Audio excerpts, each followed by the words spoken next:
পানি বের হবে।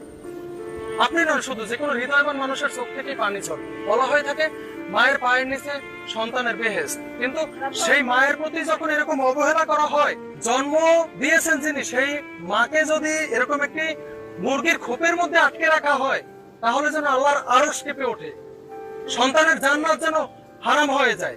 এরকম একটি ঘটনার বর্ণনা জানাতে চলেছি আপনাদের।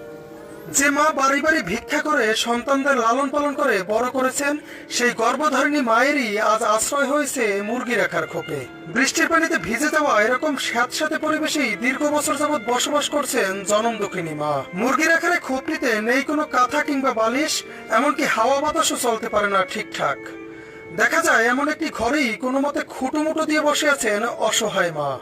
একটু পরপর খাবারের জন্য করছেন ডাক চিৎকার, কিন্তু কে শোনে তার চিৎকার?